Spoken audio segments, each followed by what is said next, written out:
Lorsque vous achetez vos produits ménagers, faites-vous réellement attention à l'impact de ces derniers sur l'environnement ? Faire son ménage sans déchets et produits toxiques, c'est possible, et pour en parler avec nous, je reçois aujourd'hui Anouchka Collin et Marjorie Ducongé, membres de Versailles Zéro Déchet. Bonjour et bienvenue sur Sensation. Alors Versailles Zéro Déchet œuvre depuis 2015 à la réduction de nos déchets. Quelles sont les missions de Versailles Zéro Déchet ? Alors Versailles Zéro Déchet, c'est un collectif qui est rattaché à l'Association nationale Zero Waste France et qui a pour mission en fait de sensibiliser à la réduction des déchets et aux problématiques liées aux déchets à travers plusieurs actions, des ateliers, des stands quand il y a des événements, donc pas en ce moment. Qu'est-ce qu'on a, Marjorie ? On organise des répars cafés, des projections donc, de films sur la thématique des déchets. Et puis des défis en fait, famille zéro déchet, où là on accompagne en fait les familles sur 3 mois à vraiment changer leurs habitudes en étant pas encadrées mais aidées. Alors l'environnement est une thématique importante à l'échelle nationale et européenne. Les États-Unis ont décidé de réintégrer les accords de Paris pour le climat après les avoir quittés sous la présidence de Donald Trump. Est-ce que vous pensez que la France et l'Union européenne font le nécessaire pour réduire l'impact des déchets sur l'environnement ? Ou est-ce que justement il y a encore des efforts à faire, en tout cas en France ? Nous, on vous dira toujours qu'il faut aller plus vite et plus loin, mais il faut quand même constater qu'il y a quand même des lois qui ont été votées récemment pour interdire certains objets en plastique jetable, etc. Donc ça va dans le bon sens.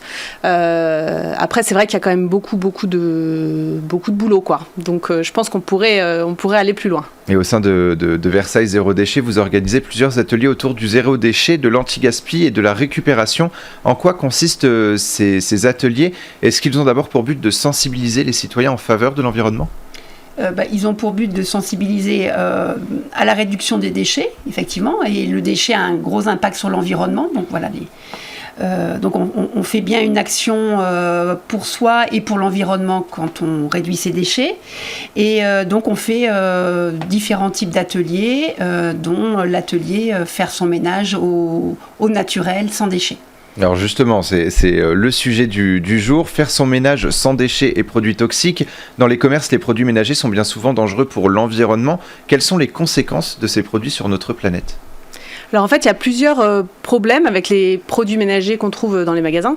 Il y a d'abord le problème des déchets, puisque c'est dans plein de flacons plastiques, des éponges jetables, de l'essuie-tout jetable, les lingettes, n'en parlons pas.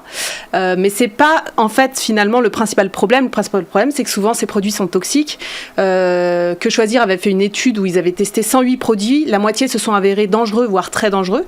Et finalement, ça pollue l'air intérieur, alors le but était de nettoyer. Donc ça peut être assez dangereux. Il y a même une étude qui dit qu'au bout de 20 ans, c'est comme si on fumait un paquet de cigarettes par jour. Donc il y a un danger sur la planète, mais aussi sur Alors, voilà, ça santé. c'était sur la santé. Et effectivement, sur la planète, on se doute bien qu'effectivement, mettre tout ça après dans les canalisations, ça pollue les sols, ça pollue l'eau. Donc ça a aussi des répercussions sur les systèmes aquatiques, par exemple. Et un dernier petit point qu'on ne connaît pas, c'est que souvent il y a de l'huile de palme, et c'est pas noté huile de palme comme ça, c'est sous un nom un peu scientifique, sachant qu'on sait que l'huile de palme contribue à la déforestation. Vous m'apprenez quelque chose. Versailles Zéro Déchet donne des solutions pour faire son ménage tout en pensant à l'environnement. Quels sont les produits ménagers qu'il est simple de faire chez soi pour un usage quotidien ? Alors c'est bien de s'équiper avec 3 produits, du vinaigre blanc, qu'on va trouver dans tous les commerces, qu'on peut même acheter en vrac. Un deuxième ingrédient, le bicarbonate de soude, on va dire le savon de Marseille. Quand vous avez ces 3 ingrédients dans votre placard, vous pouvez faire tout le ménage donc, de votre intérieur.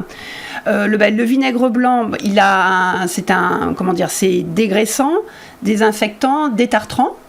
Donc on va pouvoir l'utiliser pur pour nettoyer ses toilettes. On va pouvoir l'utiliser dilué à 50% et qu'on va mettre dans un vaporisateur pour nettoyer ses plans de travail, son plan de travail, sa baignoire. Alors c'est important justement, je rebondis un petit peu sur ça, c'est dilué à 50% avec de l'eau. Voilà, pour que ce soit un peu tout à moins fait. fort. On peut le diluer, voilà, si ce n'est pour les toilettes, je vous conseille de le diluer à 50%. Vous allez peut-être me dire que vous n'aimez pas trop l'odeur du vinaigre. Oui. Alors j'ai une petite astuce, c'est que vous pouvez faire macérer des écorces d'agrumes, citron, pamplemousse orange, ou mettre effectivement mettre des branches de romarin, de sapin et autres, à faire macérer pendant 3 semaines.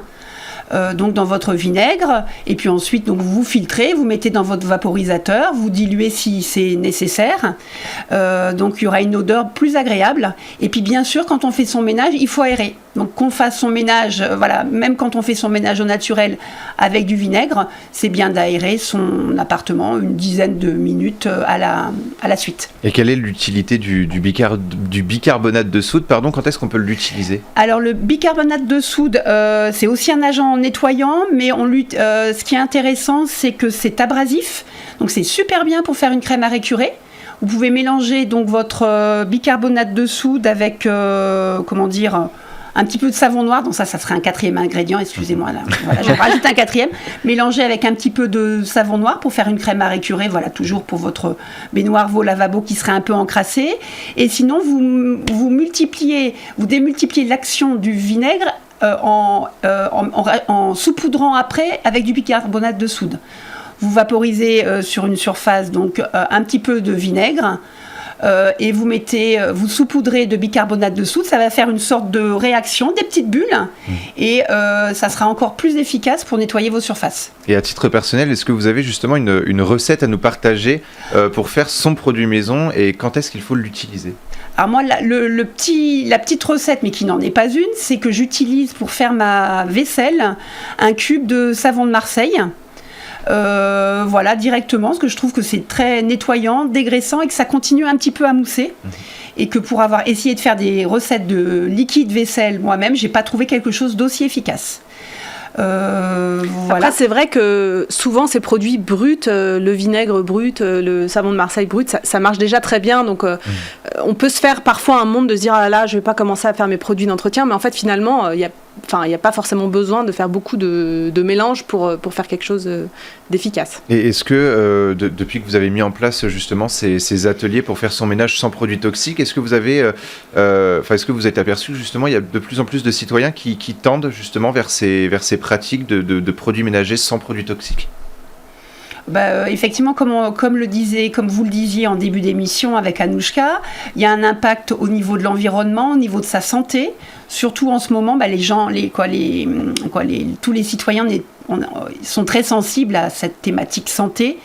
Voilà, et ça a un impact aussi économique.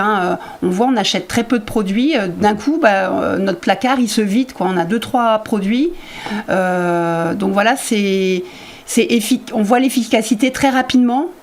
Et donc c'est souvent un premier geste, et après suivent d'autres gestes. Il y a aussi beaucoup de citoyens qui finalement prennent cette excuse de dire mais mes produits ménagers sont bio, je les ai achetés dans le commerce mais ils sont bio. Est-ce que bio veut nécessairement dire qu'on fait attention à la planète? Alors là, pour ce qui est des produits d'entretien, alors ils sont pas bio, c'est des écolabels. Ça peut être Écocert, Nature et Progrès et autres. Voilà. Ça veut dire qu'ils sont moins nocifs pour la planète. Mais effectivement, on ne sait toujours pas réellement ce qu'il y a dedans. C'est pas comme un produit alimentaire où il y a une liste d'ingrédients très simple et à lire par le commun des mortels. C'est pas du tout simple de le lire, et comme le disait Anouchka, derrière les noms un peu scientifiques, on ne sait pas vraiment ce qu'il y a derrière. Si c'est de l'huile de palme ou autre chose, il y a des agents ioniques, non ioniques. Moi, je sais pas ce que c'est. Il faut être scientifique pour comprendre. Et ça ne résout pas le problème des déchets. Oui. Mais c'est quand même mieux. On va quand même dire c'est quand même mieux que... Oui. Voilà. Et est-ce que vous avez un événement qui va bientôt arriver justement sur une des thématiques de Versailles Zéro Déchet? Oui, en fait, on a un cycle d'ateliers qui va démarrer en mars en ligne, où on va reprendre les thématiques qu'on a abordées aujourd'hui, et puis on va aussi parler des encombrements, parce que ça, c'est très lié au zéro déchet, on y pense moins, mais il faut quand même savoir que tout ce qu'on a dans notre maison ou dans notre appartement, à un moment donné, va devenir un déchet, et du coup, se désencombrer, intelligemment et du coup redonner une seconde vie à ces objets qui ne nous servent pas finalement quand on fait le bilan. Et ça sera à partir du 13 mars. Du 6 mars. Du 6 mars. Merci beaucoup Anouchka et Marjorie d'avoir été avec nous sur Sensation. Je rappelle que vous êtes membre de Versailles Zéro Déchet, et pour revoir ou réécouter cette émission, rendez-vous sur notre site et application Radio Sensation.